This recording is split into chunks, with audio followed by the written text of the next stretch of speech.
On the family cruise, I caught my daughter-in-law and my husband kissing. I burst out laughing and said, "Enjoy yourselves."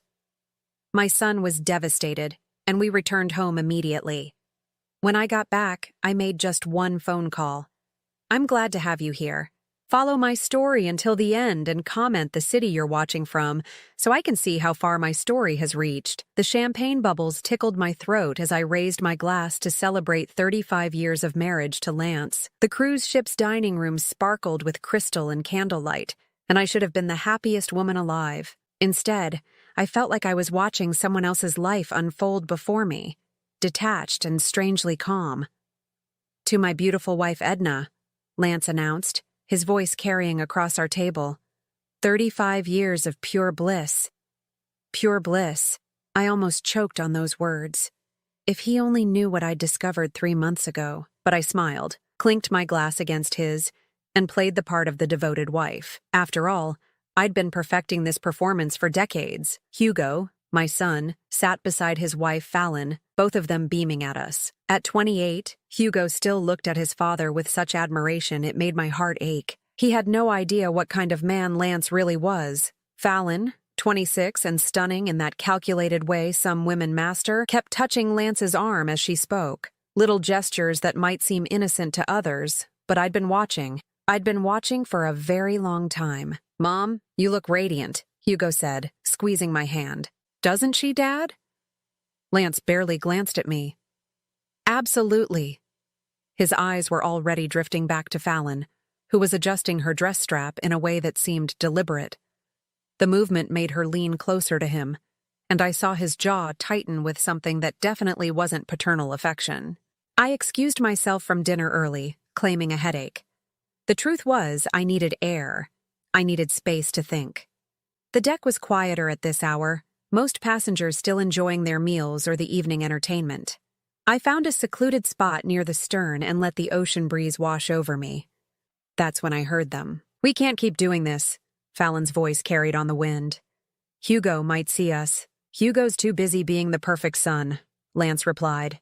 "Besides, Edna doesn't suspect anything. She never pays attention to what I do anymore." If he only knew how wrong he was. I moved closer, staying in the shadows.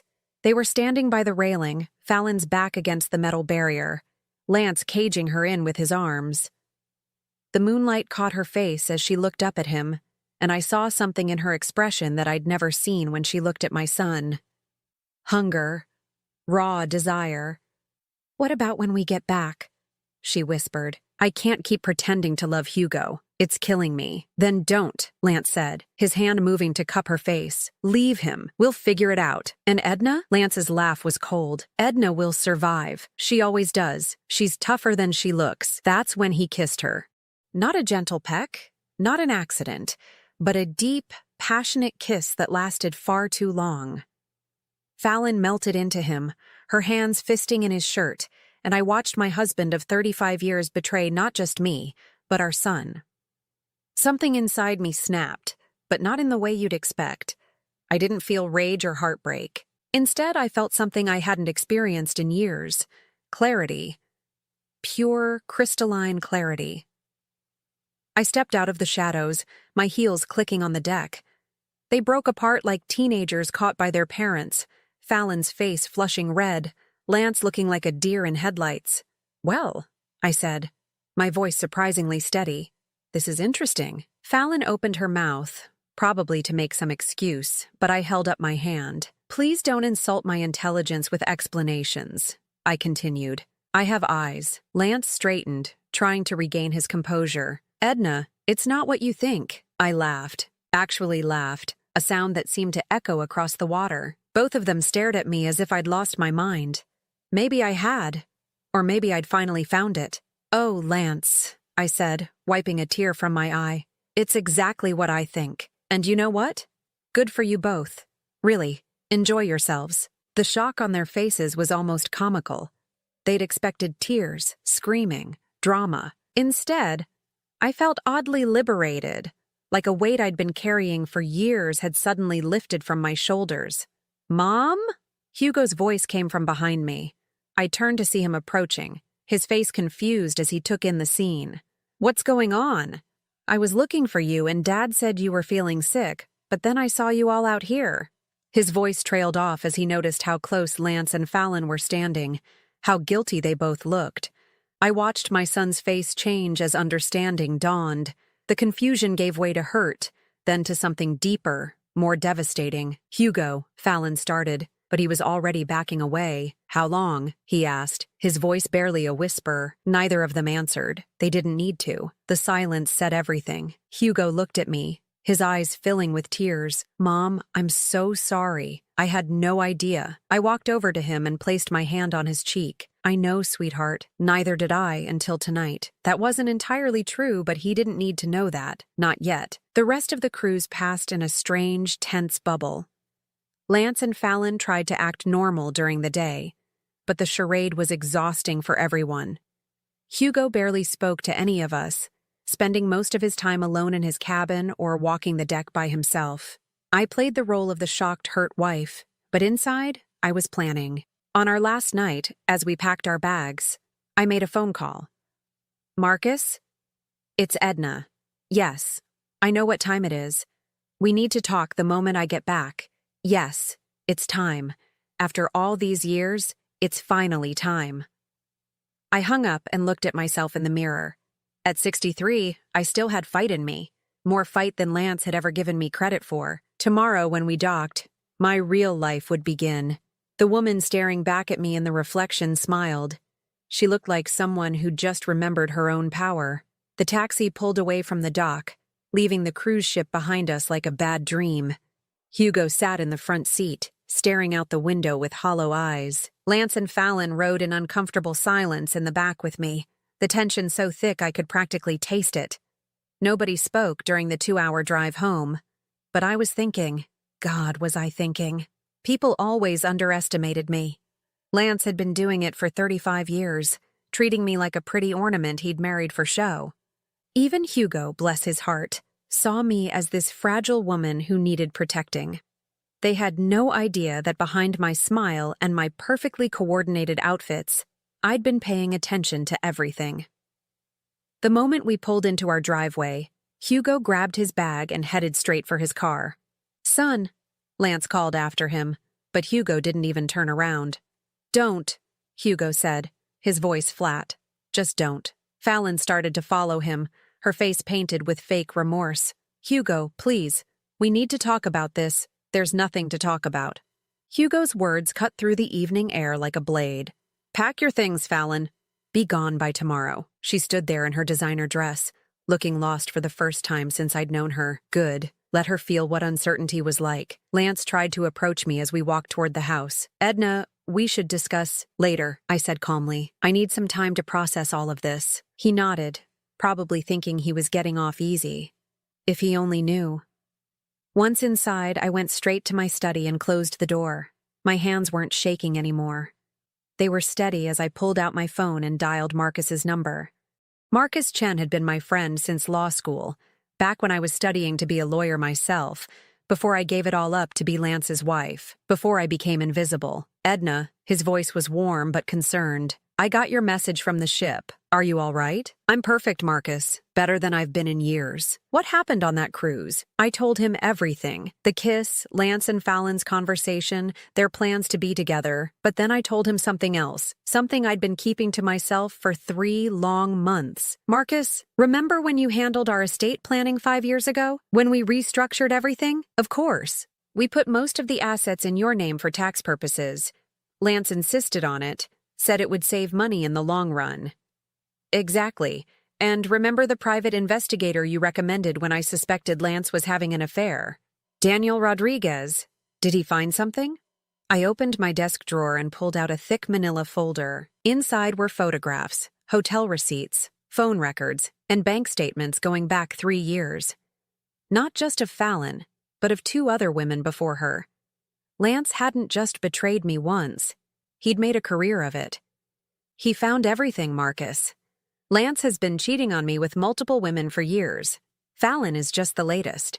There was silence on the other end of the line. Edna, why didn't you confront him earlier? I leaned back in my chair, a smile playing on my lips, because I was waiting for the right moment, and now, thanks to this cruise, I have it. He's not just cheating on me, Marcus. He's planning to dump me for our daughter-in-law. He's planning to destroy Hugo's marriage and our family for his own selfish desires. What do you want to do? I want to file for divorce, immediately, and I want everything. Everything? The house, the company, the investments, the vacation home in Aspen, all of it. Lance thinks he's been the breadwinner all these years, but legally I own it all. He's just been the face of the operation. Marcus was quiet for a moment. Edna, are you sure about this? Divorce at your age, after 35 years of marriage? Marcus, I'm 63, not 90. I have plenty of life left to live, and I'm not spending it pretending I don't know what my husband is doing behind my back. And your son? My heart clenched a little at that. Hugo will understand eventually. He's a good man, nothing like his father.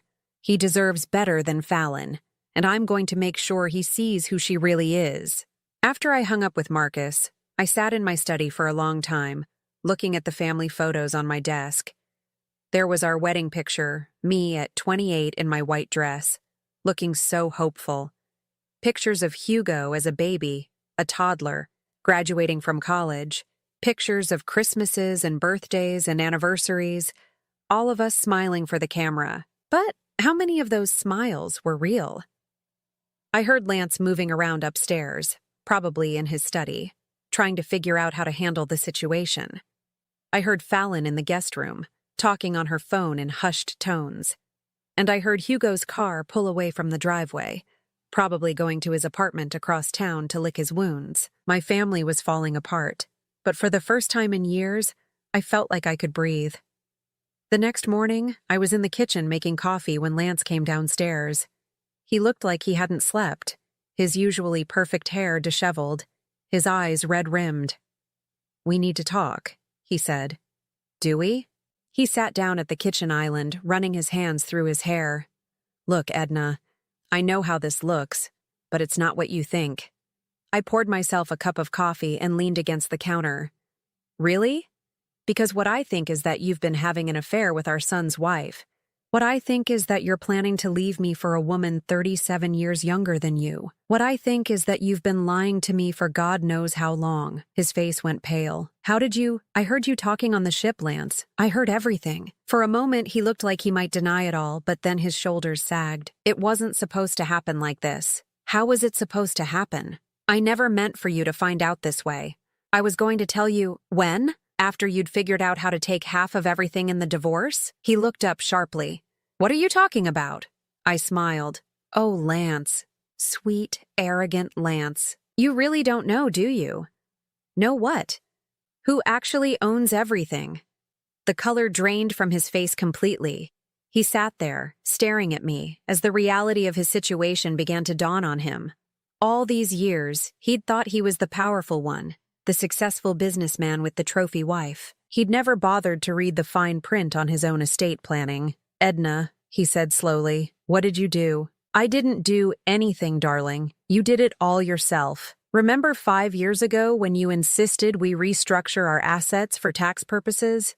You put everything in my name. The house, the company, the investments, all of it." He stared at me like he was seeing me for the first time.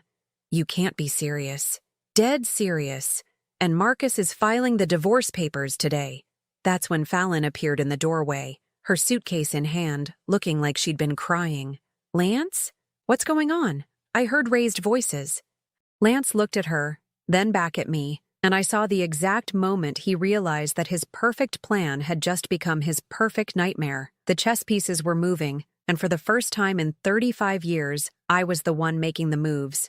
The divorce papers arrived at Lance's office on Tuesday morning, delivered by a courier who probably had no idea he was carrying a bomb. I know this because Marcus called me at exactly 9:47 a.m. to tell me Lance had just phoned him screaming. He used some very colorful language, Marcus said, and I could hear the amusement in his voice. "I particularly enjoyed the part where he called you a conniving witch." I told him that conniving witches don't usually wait 3 months to file papers after hiring a private investigator. I was sitting in my garden, drinking tea and watching the roses I'd planted 20 years ago bloom in the morning sun. Everything felt surreal, like I was watching someone else's life unfold.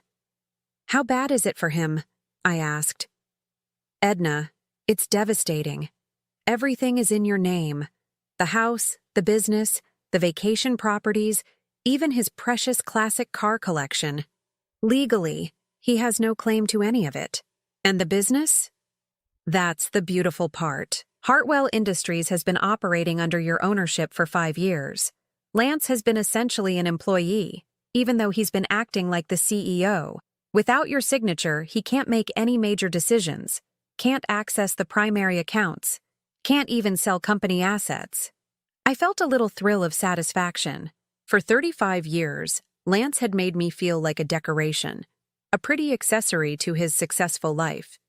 He'd never bothered to learn that I'd graduated summa cum laude from law school, that I understood contracts and business structures better than he ever had. He'd just assumed I was too simple to pay attention to the paperwork I was signing. What's his next move likely to be? He'll probably try to negotiate, offer you a settlement to avoid a messy divorce. He's going to argue that he built the business, that his efforts made the money, that you don't deserve everything. And legally? Legally, he doesn't have a leg to stand on. But Edna, are you prepared for this to get ugly? Because it will. I looked at my roses, thinking about how long it had taken them to grow, how much care and patience they'd required. "Marcus, I've been preparing for this for 3 months. I'm ready." What I didn't tell him was that I'd been preparing for much longer than that. That afternoon, Fallon showed up at my door. She looked terrible, her usually perfect makeup smudged, her designer clothes wrinkled like she'd slept in them, which she probably had, considering Hugo had thrown her out. "Edna, please, we need to talk." I let her in, more out of curiosity than kindness. She stood in my living room, looking around at the home she'd probably been planning to redecorate once she became the lady of the house. "I know you're angry," she began. "Do I seem angry to you?" She blinked, clearly thrown off by my calm tone. Well, no, but you should be. I betrayed your son. I had an affair with your husband. You should be furious." I sat down in my favorite armchair, the one Lance had always complained was too feminine for his taste. "Fallon, let me ask you something. When did it start? The affair? The planning, the conversations about leaving your spouses. When did you and Lance start plotting this new life together?" She shifted uncomfortably. "It wasn't like that. It just happened." "Nothing just happens, dear. Especially not something this elaborate. You didn't accidentally fall into bed with my husband. You didn't accidentally discuss leaving Hugo. You made choices." Her facade started to crack. "You don't understand. Lance and I, we have a connection. Something real." "I'm sure you do. A connection to his bank account. That's not fair." I laughed, but there was no humor in it. "Fair? You want to talk about fair? Let me tell you what's fair, Fallon. Fair would have been you divorcing my son before you started sleeping with his father. Fair would have been Lance asking for a divorce before he betrayed his own child. Fair would have been either of you having the decency to consider how this would destroy Hugo." Tears started rolling down her cheeks, but they looked calculated, practiced. We tried to fight it, but we couldn't help ourselves. "Oh, spare me the star-crossed lovers routine. You helped yourself to my husband because you thought he came with money and status. Now you're about to find out just how wrong you were. What do you mean?" I stood up and walked to the window that overlooked the garden. "Lance doesn't own any of this, Fallon. Not the house, not the business, not the cars, not the vacation homes. It's all mine." The silence behind me was deafening. "That's impossible," she whispered. "Is it? Did you ever actually look at any legal documents? Or did you just assume that because Lance acted like the big man, he actually owned everything?" When I turned around, her face was white as paper. "But he said, he promised. He promised you what? A life of luxury? A wealthy husband? A big house and expensive cars?" She nodded, looking like a child who'd just learned Santa Claus wasn't real. "Well, congratulations. You got yourself a 67-year-old man with no assets, no income, and no prospects. I hope the sex was worth it." She stared at me for a long moment, Then something shifted in her expression. The fake remorse disappeared, replaced by something harder, more calculating. You can't do this. You can't take everything. Lance worked for those companies. He built that business. Watch me. Hugo will never forgive you if you destroy his father. That hit closer to home than I wanted to admit, but I kept my expression neutral. Hugo is a smart man. He'll understand that actions have consequences. You're making a mistake, Edna. Lance won't go down without a fight. I'm counting on it. After she left, I called Hugo. He'd been avoiding my calls since we got back from the cruise, and I couldn't blame him. His world had been turned upside down in the space of one evening. Mom? His voice sounded tired, defeated. How are you holding up, sweetheart? I've been better. I filed for divorce this morning. My heart ached for him. At 38, he'd thought he'd found his forever person. Instead, he'd married a woman who was sleeping with his father. I'm proud of you. Are you? Because I feel like an idiot. How did I not see it? How long was this going on right under my nose? I had the private investigators' reports. I knew exactly how long it had been going on, and I knew Hugo didn't want to hear the truth. Does it matter? What matters is that you found the strength to walk away. Dad called me today. Did he? He wants to meet for lunch. Says he can explain everything. Make me understand. I gripped the phone tighter. What did you tell him? I told him I never wanted to see him again. And how do you feel about that? There was a long pause. Empty. I feel empty, Mom. Like everything I thought I knew about my family was a lie. Not everything, Hugo. I'm still here. I'm still your mother, and I still love you more than anything in this world. Even though I brought Fallon into our lives, you fell in love with someone who turned out to be different than you thought. That doesn't make you responsible for her choices. We talked for another hour, and by the time I hung up, I felt more determined than ever. Lance and Fallon had made their choices. They'd betrayed the people who loved them most, destroyed a family, broken my son's heart, and they'd done it all because they thought they were entitled to a life they hadn't earned. But they'd forgotten one crucial thing. I wasn't the helpless, decorative wife they thought I was. I was Edna Hartwell, and I'd been underestimated for the last time. The next morning, I drove to the offices of Hartwell Industries for the first time in 5 years. The receptionist looked surprised to see me. Mrs. Hartwell, how nice to see you. Are you here to see Mr. Hartwell? Actually, I'm here to see the books. I'm the owner of this company, and I'd like to review our financial situation. The confusion on her face was almost comical. I'm not sure I understand. Get me the CFO, please, and call a company-wide meeting for this afternoon. It's time everyone met the real boss. As I sat in the conference room waiting for the meeting to begin, I thought about all the years I'd spent in the background, letting Lance take credit for decisions we'd made together, strategies I'd suggested, ideas I'd developed. Everyone thought of me as Lance's wife, but they were about to learn who I really was. The game was just beginning, and for the first time in decades, I was playing to win.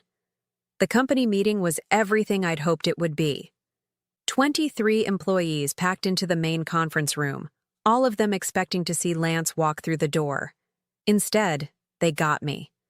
I'd dressed carefully that morning, choosing a navy blue suit that commanded respect, my grandmother's pearls, and the confident smile I'd been practicing in the mirror for months. When I walked into that room, I wasn't Lance's wife anymore. I was the owner of a multi-million-dollar company. Good afternoon, everyone. For those of you who don't know me, I'm Edna Hartwell, and I own this company. The silence was deafening. I could see the confusion on their faces, the sideways glances, the uncertainty. They'd all assumed Lance was the boss because that's what he'd let them believe. I know this comes as a surprise.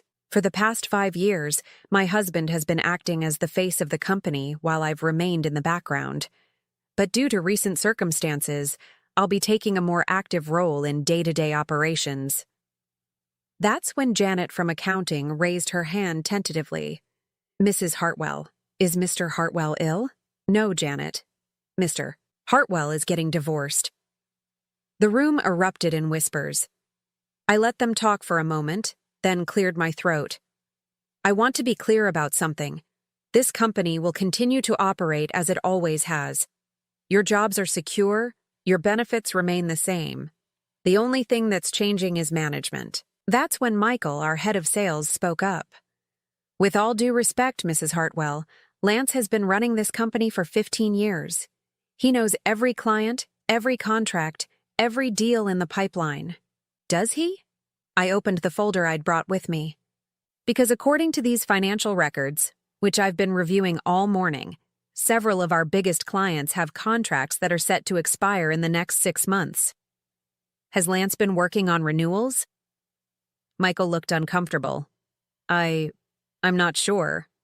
And what about the Henderson account, the one worth $2 million annually? The contract expired 3 weeks ago, and I don't see any documentation of a renewal meeting.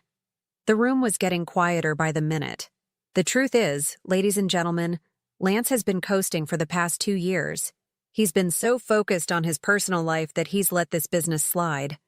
That ends now. I spent the next hour going through every account, every missed opportunity, every dropped ball. By the time I was finished, it was clear to everyone in the room that I knew more about the current state of the company than Lance did. As people filed out, I heard Janet whisper to Michael, "I had no idea she was so sharp." Lance always made her sound like she just planned charity events. Charity events, as if organizing fundraisers that brought in millions of dollars for local hospitals was somehow beneath notice. That evening, Lance finally came home. I was in the kitchen, preparing dinner for one, when he burst through the door like a man possessed. "What the hell do you think you're doing?" I didn't look up from chopping vegetables. "Making dinner. There's leftover pizza in the fridge if you're hungry." "Don't play games with me, Edna. I know you went to the office today. I know you called that meeting." "Did I? I can't imagine why that would concern you. After all, it's my company." He slammed his hand on the counter so hard the cutting board jumped. "It's our company.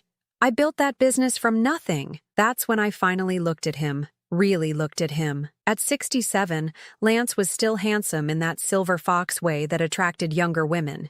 But standing there in my kitchen, red-faced and desperate, he looked older than his years. "Did you?" "Because I seem to remember co-signing the original business loan. I remember using my inheritance from my father as startup capital. I remember working 18-hour days for the first 5 years, handling the books, managing client relationships, developing our marketing strategy. You were my partner. I was your wife. There's a difference. Partners get equal credit. Wives get patronized and dismissed." His expression shifted, and for a moment, I saw something that might have been genuine remorse. "Edna, I never meant to make you feel, save it, Lance. The time for that conversation was 20 years ago. Now it's too late." "It doesn't have to be too late. We can work this out. I made a mistake with Fallon, but we can get past this." I laughed, actually laughed at the audacity of it. "A mistake? You've been having an affair with our son's wife. You've been planning to leave me for her. You've been telling her about the wonderful life you'd build together with money that isn't even yours. That's not a mistake, Lance. That's a character flaw. I'll end it with her. I'll tell her it was all a mistake." "Too late for that, too. She's already moved in with you." His face went pale. "What are you talking about?" "Check your apartment, Lance. The one downtown that you thought I didn't know about? The one you've been paying for with company funds for the past 2 years. Fallon moved in yesterday. I'd discovered the apartment 6 months ago when I was reviewing the company's expense reports. A monthly payment to a property management company, listed under executive housing. At first, I'd thought it was for out-of-town clients. Then the private investigator had sent me photos of Lance and various women entering and leaving the building. How did you... I know everything, Lance. I've known for months. The apartment, the affairs, the money you've been skimming from the company for your little love nest. Did you really think I was too stupid to notice?" He sank into one of the kitchen chairs, his head in his hands. "What do you want from me?" "I want you to experience consequences for the first time in your adult life." "Edna, please. You're angry, I understand that. But if you destroy me, you destroy yourself too. The company needs both of us." "Does it? Because from what I saw today, the company has been running just fine without your input. In fact, it might run better." That's when my phone rang. It was Hugo. "Mom, are you okay? I heard from someone at Dad's office that there was some kind of meeting today." "I'm fine, sweetheart. I just introduced myself to the staff." "What do you mean?" I mean, I reminded them who actually owns the company they work for. There was a pause. Mom, what's going on? Really? I looked at Lance, who was staring at me with something between fear and fury. Your father made some assumptions about our marriage, about our finances, about his own importance. He's currently learning that those assumptions were wrong. Is that why Fallon called me today crying about how Dad promised her things he can't deliver? My heart clenched. She called you? She wanted to come back, said she'd made a terrible mistake, that she loved me, that Dad had lied to her about his financial situation. What did you tell her? I told her that ship had sailed, but Mom, she seemed genuinely shocked that Dad doesn't actually own anything. She kept asking me if it was true that you owned the house and the business. It's true. All of it? Every single asset. Your father has been living in my house, driving my cars, and running my company for 5 years. He just never bothered to pay attention to the paperwork. Hugo was quiet for a long moment. Jesus, Mom. Dad's been bragging to everyone about his success, his business acumen, his empire. And none of it was ever his? None of it. That's actually kind of brilliant, in a terrifying way. After I hung up, Lance was still sitting at the kitchen table, but something had changed in his demeanor. The anger was gone, replaced by something that looked almost like defeat. Fallon left me, he said quietly. I heard. She said I was a liar and a fraud. She said I'd ruined her life. Did you? He looked up at me, and for the first time in years, I saw the man I'd married. Vulnerable, uncertain, almost childlike in his confusion. I thought I loved her. No, Lance, you loved the idea of her. You loved feeling young and desired and powerful. You loved having a beautiful woman half your age make you feel like you were still the man you used to be. Maybe you're right. I know I'm right. The question is, what are you going to do now? He was quiet for a long time, staring at his hands. I don't know. I've never not known what to do next. Well, I said, returning to my vegetables, I suggest you figure it out quickly, because tomorrow the locks on this house are being changed, and the company credit cards are being canceled. Whatever you're going to do with your life, you're going to do it without my money. That night, I lay in bed alone for the first time in 35 years, and instead of feeling lonely, I felt free. 6 months after the divorce was finalized, I ran into Patricia Whitmore at the farmer's market. Patricia had been part of our social circle for 20 years, one of those women who thrived on gossip and drama, but always presented herself as deeply concerned about everyone's well-being. Edna, she called out, hurrying over with that particular expression people wear when they're about to deliver news they think will devastate you. How are you holding up, dear? I'm wonderful, Patricia. How are you? She blinked, clearly thrown off by my cheerful tone. Well, I'm fine, but I meant, after everything that's happened, you'll have to be more specific. Patricia glanced around as if checking for eavesdroppers, then leaned in closer. I saw Lance yesterday, downtown, near the shelter. He looked rough, Edna, really rough. I selected a perfect tomato from the vendor's display, examining it carefully. Did he? Yes. And I have to say, I'm shocked at how this whole situation has played out. I mean, everyone knows about Fallon, of course, but to see a man of Lance's stature reduced to, well... She trailed off, waiting for me to ask for details. When I didn't, she continued anyway. He's living in that awful extended stay motel on 5th Street. Can you imagine? And his clothes. Edna, he was wearing the same shirt I saw him in 3 days ago. It wasn't even clean. I handed the vendor my money and placed the tomatoes in my basket. That sounds like a series of choices Lance made for himself. But surely you can't be happy about this. He's still Hugo's father. For the first time in the conversation, I looked directly at her. Patricia, are you suggesting that I should have continued to finance my ex-husband's lifestyle after he had an affair with our daughter-in-law? Her face flushed. Well, no, but there's a difference between not supporting him and leaving him with absolutely nothing. Is there? Because it seems to me that leaving him with nothing is exactly what he deserves after 35 years of taking everything. As I walked away, I could feel Patricia staring after me. By evening, my phone was ringing with calls from other women in our former social circle, all wanting to know if it was true that I'd destroyed Lance. The truth was, I hadn't destroyed Lance. Lance had destroyed himself. I'd simply stopped enabling the destruction. What Patricia hadn't told me, but what I learned from other sources over the following weeks, was that Lance's fall from grace had been swift and brutal. Without access to company funds, he couldn't maintain the apartment where Fallon had been living.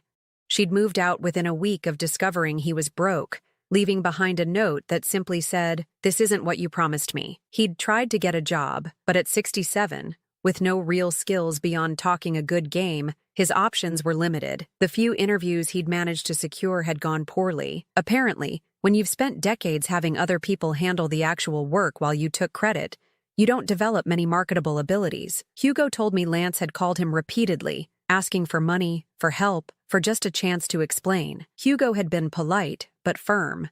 "I told him I wasn't interested in funding his midlife crisis," Hugo said during one of our weekly dinners. "He made his choices. Now he has to live with them. How do you feel about that?" Hugo considered the question carefully. He'd been doing a lot of thinking over the past months, working with a therapist to process the betrayal and his feelings about our family's implosion. "Honestly, I feel sorry for him, but not sorry enough to bail him out. He betrayed both of us, Mom. He chose Fallon over his own family. The fact that it didn't work out the way he planned doesn't make me responsible for fixing his mistakes." Meanwhile, Fallon's own story was unfolding in predictable ways. After leaving Lance, she'd tried to reconcile with Hugo. When that failed, she'd moved back in with her parents, much to their mortification. At 26, she was back in her childhood bedroom, explaining to her mother why her marriage had ended and why she'd been foolish enough to leave a good man for an old one with no money. I learned about Fallon's situation through my hairdresser, of all people. Maria had been doing my hair for 15 years, and she had a network of gossip that rivaled the FBI. "She's working at that new restaurant on Maple Street," Maria told me as she trimmed my gray roots. "The one with the fancy name but cheap prices. My cousin Rosa works in the kitchen there, and she says Fallon cries during every shift." "Does she?" "Rosa says she keeps talking about how she made the biggest mistake of her life, how she threw away everything good for a fantasy. She asks about Hugo sometimes, whether he's dating anyone new. And is he?" Maria grinned in the mirror. "Rosa says there's a lovely woman named Jennifer who comes in with him sometimes. A teacher, very sweet. Nothing like Fallon." That made me smile. Hugo deserved someone genuine, someone who loved him for who he was rather than what he could provide. But the most satisfying piece of information came from an unexpected source. I was at the grocery store when I saw Todd Henderson, one of Lance's former golf buddies. Todd had always been polite to me, but clearly saw me as an appendage to Lance rather than a person in my own right. "Edna," he said, approaching me cautiously, "I hope you don't mind me saying, but you look fantastic. Divorce suits you." I almost laughed at his surprised tone. "Thank you, Todd. I have to ask, and I hope this isn't inappropriate, but is it true that Lance never actually owned Hartwell Industries?" "It's true," Todd shook his head in amazement. "All those years, listening to him brag about his business empire, his success, his deals. And it was your company the whole time? For the past 5 years, yes. Wow. That's actually incredible. I mean, the man spent decades acting like he was this self-made business tycoon, and he was essentially working for his wife. Ex-wife. Right, ex-wife. But Edna, can I ask you something else?" "Of course.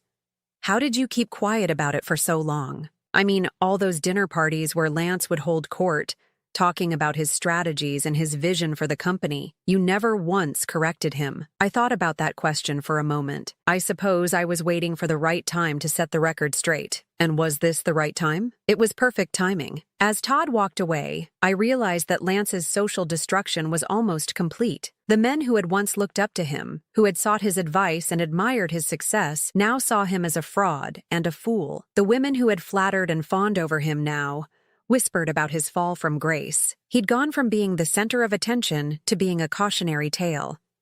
The final piece of Lance's downfall came through Hugo, who called me one evening with a mixture of sadness and disgust in his voice. "Mom, I saw Dad today. How did he look?" "Terrible. He was panhandling downtown near the bus station. He asked me for $20. My heart clenched, not with sympathy for Lance, but with pain for my son, who was having to watch his father's complete degradation. Did you give it to him? No, but Mom, it was hard. He looked so broken. He kept saying he was sorry, that he'd made mistakes, that he just needed a little help to get back on his feet. What did you tell him? I told him that sorry doesn't undo the damage, that being broke doesn't erase the fact that he chose to betray his family, and I told him that if he wanted help, he should ask the woman he threw away his marriage for. That must have been difficult. It was, but it was also necessary. I can't keep being the son who makes excuses for his father's behavior. At some point, people have to face the consequences of their choices. That night, I stood on my back porch, looking out at the garden I'd spent 20 years cultivating. The roses were blooming again, fuller and more beautiful than ever. I'd hired a gardener to help maintain the larger areas, and I'd been spending more time out there myself, finding peace in the work of nurturing growing things. My phone buzzed with a text from Hugo. "Dinner tomorrow? I want you to meet Jennifer." I smiled and typed back, "I'd love to." The next morning I drove past the extended stay motel on 5th Street. I didn't see Lance, but I saw his car in the parking lot, the luxury sedan that had once been a symbol of his success, now looking shabby and out of place among the rusty trucks and beat-up economy cars. I felt no satisfaction in his suffering, but I felt no guilt either. Lance had spent 35 years making choices, and now he was living with the results. It wasn't my job to rescue him from himself anymore. As I drove home to prepare for dinner with Hugo and Jennifer, I realized that I'd never felt more at peace. The chaos was over. The betrayal was behind me. And for the first time in decades, I was exactly where I belonged. 2 years after the divorce, I was standing in my kitchen making Sunday dinner when I heard the doorbell ring. Through the window, I could see Hugo's car in the driveway, but there was another car I didn't recognize. A small smile played on my lips as I wiped my hands on my apron and went to answer the door. Hugo stood there with Jennifer, the woman who had quietly become the light of his life over the past 18 months. She was nothing like Fallon. No designer clothes, no calculated beauty, no manipulative charm. Jennifer was real in a way that made you feel comfortable just being in her presence. "Mom," Hugo said, pulling me into a hug. "You remember Jennifer. Of course. How are you, sweetheart?" Jennifer smiled, holding up a bottle of wine. "I brought your favorite. Hugo told me you like the Pinot Grigio from that little vineyard in Sonoma." It still amazed me how much attention Jennifer paid to small details, how she made an effort to know the people in Hugo's life. The contrast with Fallon, who had lived in our family for 3 years without ever bothering to learn what I liked or cared about, was striking. As we settled into dinner, Jennifer asked about the company. It had become a frequent topic of conversation, not because she was nosy, but because she was genuinely interested in my work. "How are the Henderson contract negotiations going?" "Better than expected," I said, serving the roast. "It turns out that when you actually pay attention to what clients need instead of just trying to impress them, they're much more willing to work with you." Hugo laughed. "Mom's being modest. She landed the biggest contract in the company's history last month."